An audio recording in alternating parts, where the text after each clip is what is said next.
So picture this, a sprawling cotton plantation in South Carolina, the kind of place where secrets are buried deep in the soil and maybe even deeper in the pages of the financial ledgers. This is the story of a young, enslaved girl who saw the world in a way no one else did. She saw it in numbers. And we're going to talk about how she used that incredible gift to uncover a truth that was never, ever supposed to be found. You know, the thing about numbers is they don't have emotions. They don't have agendas. They just tell a story of patterns, of things that don't add up. And when someone finally learns how to read that story, well, the truth that comes out can be more powerful and a whole lot more dangerous than any lie. All right, so let's meet Sarah. When our story begins, she's just 8 years old, born into slavery on Fairmount Plantation. But her mind worked in a way that was completely unique. She didn't just see the world around her, she measured it, she counted it, and she found the hidden rhythms in absolutely everything. I mean, she counted everything. For Sarah, the walk from her little cabin down to the creek wasn't just a walk. Nope, it was exactly 247 steps if she stayed on the path, or if she cut through the tall grass, it was 231. Her entire world was like a map made out of numbers. And it wasn't just counting steps. She saw patterns where everyone else just saw, everyday life. She noticed that the plantation mistress, Mrs. Vance, ordered new fabric like clockwork every 43 days. This wasn't just idle counting, it was her mind intuitively understanding cycles and systems. And her attention to detail, just incredible. During the busy harvest season, she clocked that the overseer would ride out to the cotton fields exactly 3 times a day. This wasn't just her being observant, this was data collection.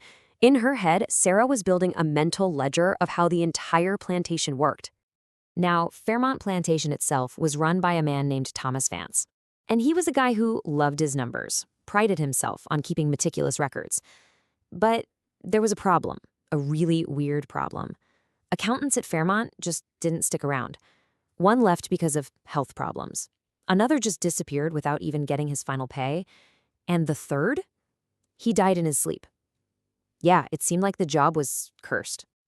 You know what they say, a closed door can't stop a curious mind. When Sarah was 9, she got a chance to clean the main plantation office, and that gave her a peek into a totally forbidden world, the world of letters, numbers, and the incredible power they held. Just try to put yourself in her 9-year-old shoes for a second.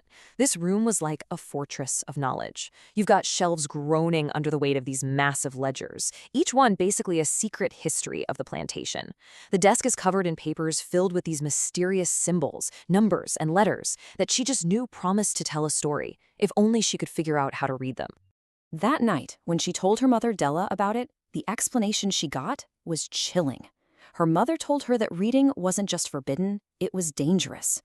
Because if enslaved people could read, they could understand laws, they could write their own travel passes, they could organize. This wasn't about keeping people ignorant, it was about keeping them under control. Knowledge was a weapon they were never, ever supposed to have. And then, a new guy shows up, Herbert Crane, the 4th accountant in 7 years. He was old, frail, hands trembled a bit, but behind those thick glasses, his eyes saw something extraordinary in Sarah. He didn't just see a young servant girl. He saw a brilliant, genuine, mathematical mind just going to waste. So that's what they did. In total secrecy, late at night in his little cottage, Herbert started to give Sarah the education the world was denying her. He started with the basics, teaching her how to write the numbers she already understood so well. Then came arithmetic. Then the alphabet, and finally, the absolute magic of sounding out words and unlocking the secrets on the page. But with knowledge comes power, and that almost always comes with danger. As Sarah's skills just skyrocketed, Herbert began to trust her with more than just her lessons.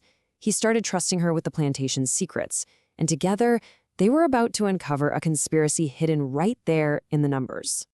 And get this, by the time she was 12, Sarah wasn't just literate, she was completely fluent in the language of accounting. Her secret education moved from Herbert's cottage right into the plantation office itself. He started training her on the exact ledgers that had once seemed so mysterious. She basically became his secret apprentice. And that incredible mind of hers, the one that saw patterns everywhere, well, it didn't take long for it to find something wrong. It wasn't one big, obvious theft. It was more like a death by 1,000 cuts. Tools bought that never showed up in the inventory. Supplies of cloth and food that were always consistently about 15 to 20% less than what the book said they should be. And when she added it all up, the number was just staggering. Over $3,000 stolen. And the pattern? It pointed directly to the plantation manager, a man named Crawford. But just as they were about to do something, tragedy. Sarah found Herbert one morning, lifeless in his chair. He died in his sleep. But there, on the ledger that was open on his lap, he had left her one final, urgent instruction, circled right next to the evidence they'd found. Just 2 words. Show Vance. So now Sarah has this choice to make, right? Following her mentor's last wish, she decides to do something that will change her life and the fate of Fairmont Plantation forever. She takes the evidence to the one person who can actually do something about it, exposing a crime and, in the process, revealing her own impossible secret. You can just imagine Mr. Vance's face. He was completely stunned. Not just by the theft, but by the fact that a 12-year-old slave girl was the one who figured it all out. Seeing her undeniable skill, and let's be honest, his own desperation for a good bookkeeper, he makes this highly, highly unorthodox decision. Sarah would become Fairmont's new accountant, all of her work done in total secrecy before dawn and after dusk. And for a while, 4 whole years, this impossible arrangement actually worked. The plantation was thriving. But then a new, ambitious overseer named Fletcher arrives, and he starts getting suspicious. One night, at a big dinner party, a guest is praising Vance's financial genius, and Fletcher sees his chance. He stands up and announces to everyone that Fairmont's success isn't because of Vance at all, but because of his 16-year-old slave accountant. The secret was out. And boom, the scandal is instant.